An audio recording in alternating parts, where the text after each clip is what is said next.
Hello students, TS ECET 2024 ఎగ్జామినేషన్కి సంబంధించినటువంటి hall tickets అయితే official వెబ్సైట్లో అవైలబుల్లో ఉన్నాయి. సో అఫీషియల్ వెబ్సైట్ ఇదే అనమాట. సో ఇక్కడ మీరు అయితే అబ్జర్వ్ చేయొచ్చు స్టూడెంట్స్, డౌన్లోడ్ హాల్ టికెట్ అని చెప్పేసి కనిపిస్తుంది కదా. సో దీని మీద క్లిక్ చేసుకుంటే ఈ విధంగా అయితే ఓపెన్ అవుతుంది. ఇక్కడ registration number, qualifying exam hall ticket number, date of birth ఇచ్చేసి డౌన్లోడ్ హాల్ టికెట్ మీద క్లిక్ చేసినట్లయితే మీ యొక్క హాల్ టికెట్ అనేది డౌన్లోడ్ అయితే అవుతుందన్నమాట. సో మీరు మీ యొక్క మొబైల్ ఫోన్లో కూడా డౌన్లోడ్ చేసుకోవచ్చు మీ యొక్క హాల్ టికెట్ని. సో మీ మొబైల్ ఫోన్లో క్రోమ్ ఓపెన్ చేసి డెస్క్టాప్ మోడ్ ఆన్ చేసుకొని మీరైతే టీఎస్ ఈసెట్ 2024 అని చెప్పేసి గూగుల్లో టైప్ చేయండి.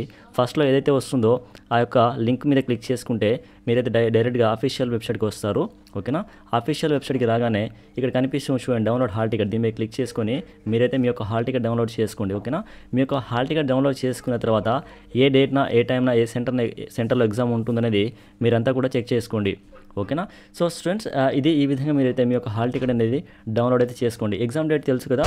సో ఇక్కడ మీరైతే అబ్జర్వ్ చేయొచ్చు స్టూడెంట్స్, ఎగ్జామ్ డేట్ అనేది మే 6వ తేదీన అనమాట. మే 6వ తేదీన మీరైతే ఎగ్జామ్ అయితే రాయాల్సి ఉంటుంది. ఓకే. సో స్టూడెంట్స్, ఇది సో దీనికి సంబంధించి నేను నెక్స్ట్ వీడియోలో మాక్ టెస్ట్ ఏ విధంగా అటెంప్ట్ చేయాలనేది నేను మీకు ఎక్స్ప్లెయిన్ అయితే చేస్తాను. సో ఆ మాక్ టెస్ట్ మీరు ఒకటి రెండైనా రాసే ప్రయత్నం చేయండి. ఎందుకంటే ఇప్పుడు మాక్ టెస్ట్ ఏ విధంగా అయితే రాస్తున్నారో సేమ్ మీరు ఫైనల్ ఎగ్జామ్ కూడా అదే విధంగా రాయాల్సి ఉంటుందన్నమాట. సిస్టంలోనే ఎగ్జామ్ రాయాలి కాబట్టి సేమ్ ప్యాటర్న్లో మీకైతే ఎగ్జామ్ అయితే కండక్ట్ చేస్తారు ఫైనల్లో. ఓకేనా. సో ఒకసారి మీరు అటెంప్ట్ చేసే ప్రయత్నం చేయండి. ఏ విధంగా రాయాలనేది నేను మీకు నెక్స్ట్ వీడియోలో ఎక్స్ప్లెయిన్ అయితే చేస్తాను. ఓకేనా. సో స్టూడెంట్స్, ఇది అప్డేట్ అయితే. దీనికి సంబంధించి మీకు ఏమైనా డౌట్స్ ఉంటే కామెంట్లో మెన్షన్ చేయండి, నేను మీకు రిప్లై అయితే ఇస్తాను. ఓకేనా. సో ఇది స్టూడెంట్స్ వీడియో అయితే. సో ఈ ఇన్ఫర్మేషన్ మీకు యూస్ఫుల్ అనిపిస్తే ఈ వీడియో లైక్ చేయండి. అలానే ఇలాంటి మరెన్నో వీడియోస్ కోసం మన యూట్యూబ్ ఛానల్ని సబ్స్క్రైబ్ చేసుకుని సపోర్ట్ చేయండి. Thank you students.